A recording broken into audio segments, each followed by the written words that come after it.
Welcome to sports live presented by cool. আপনাদের সঙ্গে আছি আমি রঞ্জন শান্ত।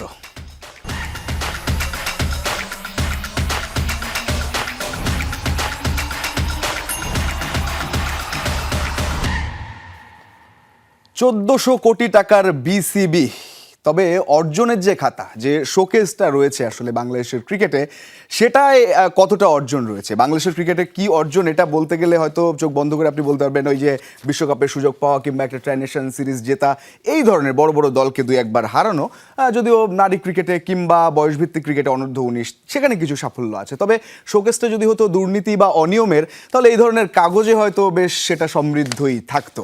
বর্তমান সভাপতি যিনি আমিনুল ইসলাম বুলবুল, তার কণ্ঠেই কিছু দুর্নীতি তদন্ত এগুলোর কথা শোনা যাক। মাঠ প্রস্তুত নয় কিন্তু উইকেটের মাটি এসেছে, এটা জানার পর প্রথম সন্দেহ হয়। এরপর তদন্ত করলে বেরিয়ে আসে উইকেটের মাটি চুরির ঘটনা, বলছেন বিসিবি সভাপতি আমিনুল ইসলাম বুলবুল। শুধু তাই নয়, বিসিবির ইনডোর কমপ্লেক্সের আউটার গ্রাউন্ডের লাইট লাগানোতেও অনিয়ম পেয়েছেন বুলবুল। আর 4 কোটি টাকার গ্রিন হাউস প্রজেক্টকে ব্যর্থ বলছেন বিসিবি সভাপতি। যমুনা টেলিভিশনে আমিনুল ইসলামের একান্ত সাক্ষাৎকারের আজ দেখুন দ্বিতীয় পর্ব।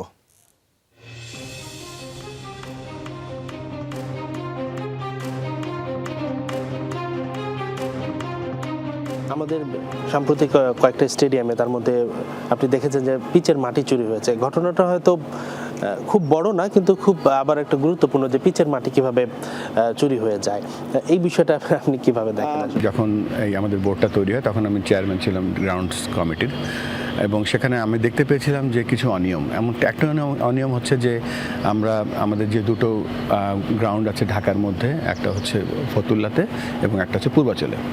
সো এখানে যখন আমরা বুয়েটের সাথে কাজ করছি, আমাদের কনসালটেন্ট এখানে আরও আছে, তখন দেখলাম যে মাঠের খবর নেই কিন্তু পিচের মাটি চলে এসছে। তো তখন সন্দেহ হয়েছিল, এবং সন্দেহ হওয়ার পরে সেটা ইনভেস্টিগেশন চলছে, এবং ইনভেস্টিগেশনের পরে আমরা জানতে পারবো অ্যাকচুয়ালি কী হয়েছিল। ভাই, পূর্বাচল স্টেডিয়ামটা নিয়ে যদি বলি, স্টেডিয়ামের এখনও একটা ইটও বসেনি, কিন্তু কোটি কোটি টাকা খরচ হয়ে গেছে, মানে হিউজ অ্যামাউন্ট খরচ হয়ে গেছে। সেটা যে কারণেই হোক, এখন ভাই আমাদের অনেক বড় একটা রিসোর্স, যেই পরিমাণ মাঠ আছে ঢাকার, আমরা মাঠ সংকট।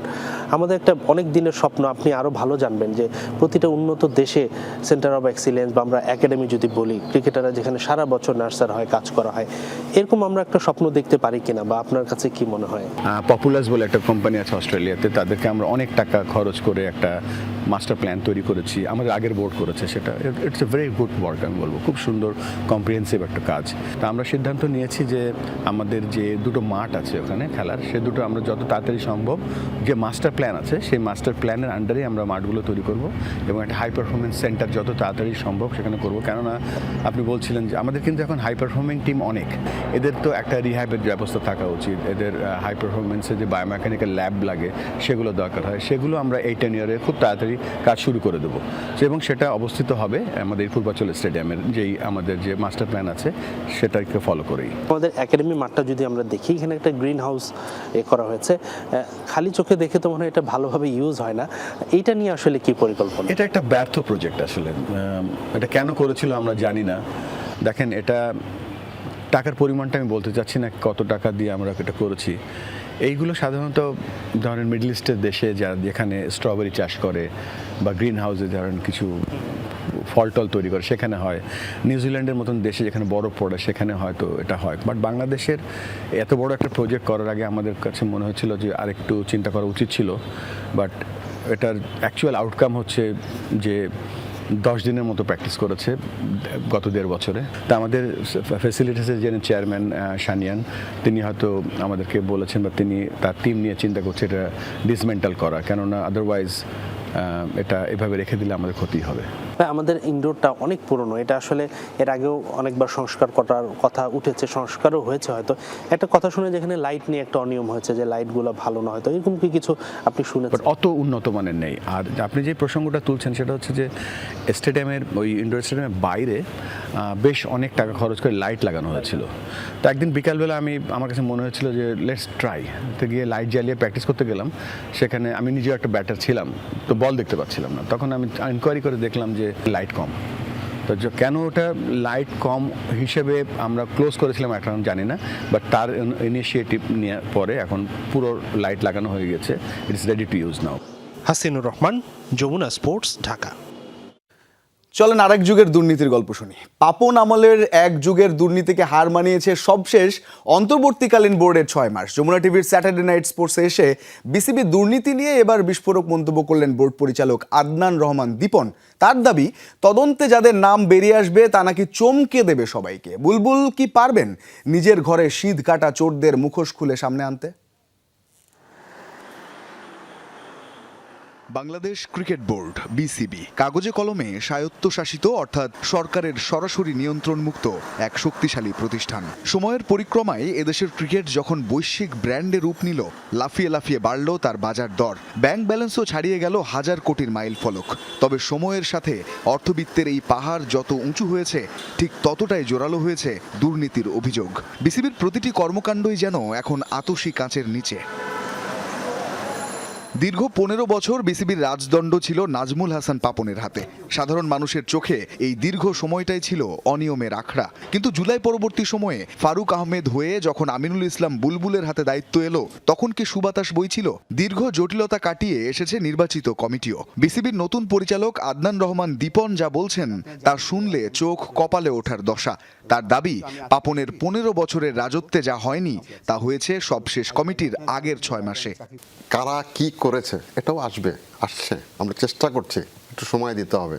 এই সময় আরো বেশি কারাপশন হয়েছে 100% গ্যারান্টি দিয়ে বলছি আমি অ্যাজ এ বোর্ড পরিচালক।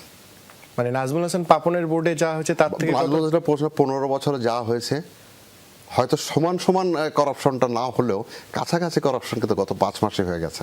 এটা আমি গ্যারান্টি সহকারে বলছি। দীপন বোঝাতে চেয়েছেন গেল মে মাস থেকে অক্টোবরের নির্বাচনের আগ পর্যন্ত। প্রশ্ন হলো, ঘরের ভেতরে থেকেই সিঁধ কেটেছে কারা? দীপন আশ্বস্ত করছেন তদন্ত চলছে পূর্ণ গতিতে, আর সেই তদন্তে যাদের নাম বেরিয়ে আসবে তা নাকি চমকে দেবে খোদ ক্রিকেট সংশ্লিষ্টদেরও। আমাদের যারা পরিচালক বোর্ডে না ঢুকলে অনেকেরই ধারণার বাইরে ছিল,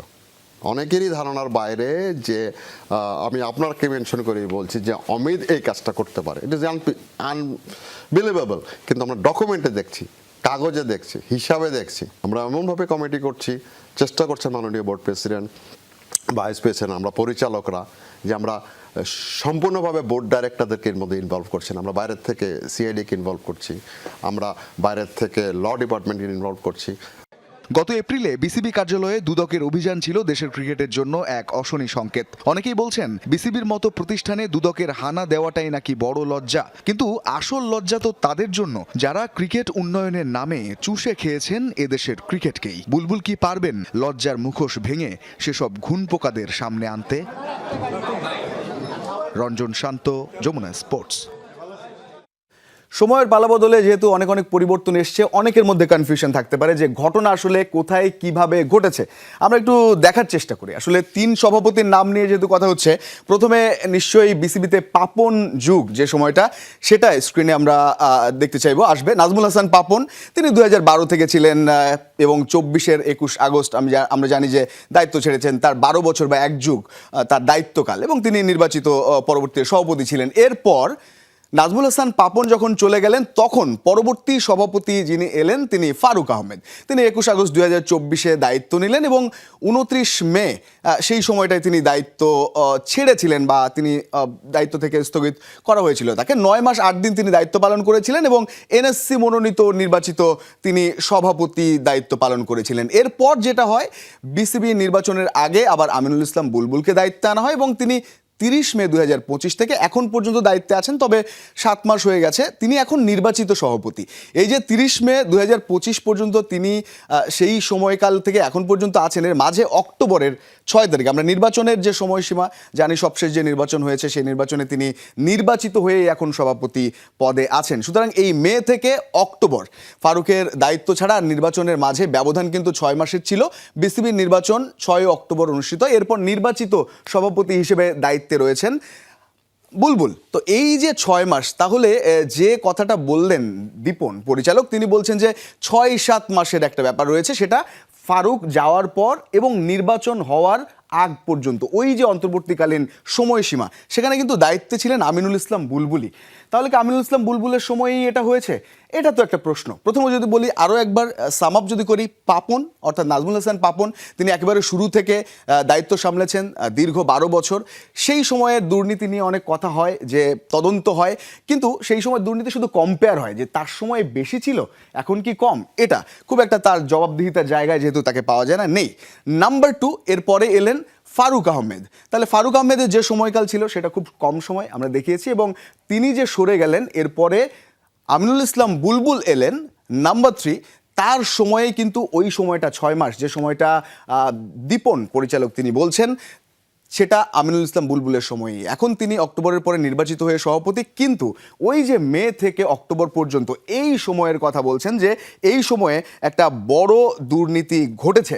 আমিনুল ইসলাম বুলবুল তিনি তার আগের সময়ের যে ঘটনাগুলো ঘটেছে, তার আগের সময়ে যে দুর্নীতিগুলো ঘটেছে, সেগুলো তদন্ত করছেন, সেগুলো নিয়ে তিনি কথা বলছেন, যে হ্যাঁ, এই যে উইকেটের মাটি চুরি থেকে শুরু করে গ্রিন হাউস কিংবা একাডেমিতে যা যা করা হয়েছিল, আরও অসংখ্য বিপিএল থেকে শুরু করে অনেক ইস্যু থাকবে।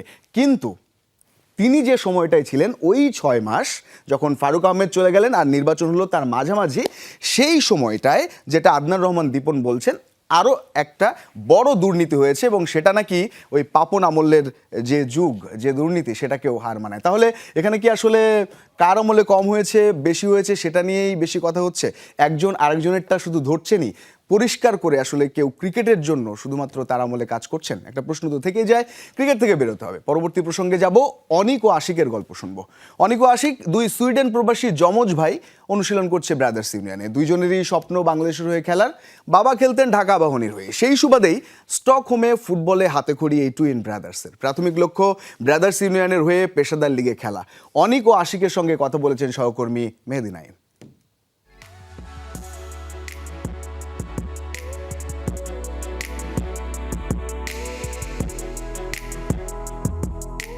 হ্যালো অনিক ভাই, কেমন আছেন? না না না, আমি তো আশিক। আপনি আশিক? হ্যাঁ আমি আশিক। তাহলে অনেককে অনেক তো ভালো আছো? জি, আমি অনেক দেখতে তো দুজনকে একরকমই লাগছে। যমজ ভাই। তাই? তো ব্রাদার্স ইউনিয়নে কি করছেন আপনারা দুজন? আমরা তো এখানে একটু শুরু করছি খেলতে। বাংলাদেশের হয়ে খেলতে চান? এক্স্যাক্টলি। ওকে, আপনারা কোন দেশ থেকে আসছেন? আমরা আসি সুইডেন থেকে, স্টকহোম। সুইডেনের মতো একটা দেশ যারা ওয়ার্ল্ড কাপ খেলে, সেই জায়গায় আসলে কিভাবে ফুটবলটা আপনাদের শুরু হয়েছে? অ্যাকচুয়ালি তো শুরুতে আমার ফুটবল কখনো ভাল লাগছে না। আমার বাবা তো সবসময় ফুটবল পছন্দ করে, ও বাংলাদেশেও খেলছে। আর তারপর প্রতিদিন আমি 5-6 বছর মতো ছিলাম, ও ফুটবল খেলছে আমার সাথে, কিন্তু আমাদের একদম ভালো লাগছে না। কিন্তু ওর সবসময় স্বপ্ন ছিল যে ওর স্বপ্ন ছিল আমরা ফুটবল খেলবো। কিন্তু তারপর একদিন আমার বাবা বলছে, আসো আমরা একটা খেলা দেখবো। সুইডেন ইংল্যান্ড খেলছে, আর ওই খেলাটা জলাতান 4 গোল দিয়েছে। জলাতান ইব্রাহিম চিনো তো না? আর ও একটা বাইসাইকেল দিয়েছে। ওই দিনের পরে আমার ফুটবল ভালো লাগছে, আর ওই দিন পরে হিস্ট্রি এখন আমরা খেলছি ফুটবল। কে বড় কে ছোট? 3 মিনিট বড়। এমন যদি হয় দুই যমজ ভাই জাতীয় দলের হয়ে খেলছেন, সেটা কেমন হবে? মানুষ কি একটু কনফিউশনে ভুগবে? I think it would be history. তো আমি মনে করি এটা অনেক মজা হবে, আর হ্যাঁ দেখা যাক কি হবে। আপনাদের বাংলাদেশে গ্রামের বাড়ি কোথায়? বরিশাল। আমার বাবার দিকে ভান্ডারি আর আম্মু বামনা। ভাল লাগে ওদের হসপিটালিটি, সবাই অনেক টেক কেয়ার করে আমাদেরকে, আর ওরা অনেক ভালো মানুষ। সবাই অনেক ভালো খেলে, কিন্তু হামজা চৌধুরী তো আমার প্রিয় প্লেয়ার। ও তো চ্যাম্পিয়নশিপে খেলে এখন লেস্টার সিটি, ওর খেলা খুব ভালো লাগে। দুইজন কে কোন পজিশনে খেলেন? আমি লেফট উইঙ্গার খেলি, রাইট ব্যাক, বা আমি সব জায়গায় ডিফেন্ড খেলতে পারি, ডিফেন্স। যে প্রসিডিউরগুলো আছে বাংলাদেশের হয়ে খেলার, সেগুলো কি কমপ্লিট হয়েছে? মানে এখন বিএফএফ মানে আমার পাসপোর্ট কমপ্লিটেড, আর এখন আমার চিন্তা শুধু ব্রাদার্স ইউনিয়নে। আমি আসছি বাংলাদেশ ব্রাদার্স ইউনিয়নের জন্য খেলা, বাংলাদেশে দেখা আমার খেলা। So right now focus only brothers union. দর্শক, বাংলাদেশের টানে সুইডেন থেকে অনিক এবং আশিক ট্রায়াল দিতে এসেছেন ব্রাদার্স ইউনিয়নে। তাদের স্বপ্ন পেশাদার লিগে খেলা, হয়তো একদিন খেলতে চাবেন বাংলাদেশের জার্সি বুকে জড়িয়ে। সেই স্বপ্ন সত্যি হবে কিনা সেটা বলে দেবে সময়ই। মেহেদি নাইম, যমুনা স্পোর্টস, ঢাকা। দীর্ঘ ইনজুরি ও সমালোচনার দেয়াল ভেঙে ব্রাজিলকে বিশ্বকাপের ফাইনালে নিয়ে যেতে চান নেইমার জুনিয়র। তা করতে পারলে সেই ম্যাচে গোল করার প্রতিশ্রুতিও দেন তিনি। নেইমারের এই প্রতিজ্ঞায় নতুন করে আসার প্রদীপ জ্বালিয়েছেন কোটি সেলেসাও ভক্তরা। হেক্সা মিশনে ভিনিসিয়াস রদ্রিগোদের সাথে নতুন ইতিহাস লেখার অপেক্ষায় এই ব্রাজিল তারকা। ফুটবল এখন আর মাঠের খেলার মধ্যেই আটকে নেই, সবুজ গালিচার সীমানা পেরিয়ে যা রূপ নিয়েছে আবেগের খেলাতে। তাই তো কাতার বিশ্বকাপে ব্রাজিলের ছিটকে পড়ার পর নেইমার জুনিয়রের কান্নায় চোখ ভিজেছে কোটি ফুটবল ভক্তদেরও। ক্রোয়েশিয়ার বিপক্ষে হারের সেই তেতোস্বাদ ব্রাজিলিয়ান সুপারস্টারকে যেন করেছে আরও শক্তিশালী। সিএনএনকে দেয়া এক সাক্ষাৎকারে নেইমার জানান ব্রাজিলকে বিশ্বকাপ ফাইনালে তোলার কথা, আর তা যদি বাস্তবে রূপ নেয় তবে সেই ম্যাচে প্রতিশ্রুতি দেন গোল করার। বিশ্বকাপে আমরা দারুণ কিছু করে দেখানোর অপেক্ষায় আছি। একটি সোনালী ট্রফি সবকিছুর অবসান ঘটিয়ে দিতে পারে। দলকে ফাইনালে তুলতে পূর্ণ চেষ্টা থাকবে আমাদের, আর তা যদি করতে পারি তবে কথা দিচ্ছি সেই ম্যাচে গোল করব আমি। হিমালয় সমান নেইমারের প্রত্যাশা থাকলেও বাস্তবতা বলছে ভিন্ন কথা। বিশ্বকাপের বাছাই পর্ব পার হতে রীতিমতো যুদ্ধ করতে হয় দলটিকে। তবে নেইমারের আত্মবিশ্বাসী কণ্ঠে আরও একবার আশায় বুক বাঁধছে সারা বিশ্বের কোটি ফুটবল ভক্ত। ক্যারিয়ারের বেশিরভাগ সময় ইনজুরির কারণে মাঠের বাইরে থাকতে হয়েছে এই ব্রাজিলিয়ান তারকাকে। তবে নেইমারের আত্মবিশ্বাসী কণ্ঠে আরও একবার আশায় বুক বাঁধছে সারা বিশ্বের কোটি ফুটবল ভক্ত। বিদায় লগ্নে এসে সোনালি এই ট্রফির অভাব তার ক্যারিয়ারে হয়ে আছে অপূর্ণতা হিসেবে। বুটজোড়া শোকেসে তুলে রাখার আগে সেই অপ্রাপ্তি প্রাপ্তিতে রূপ নেয় কিনা সেটি এখন দেখার বিষয়।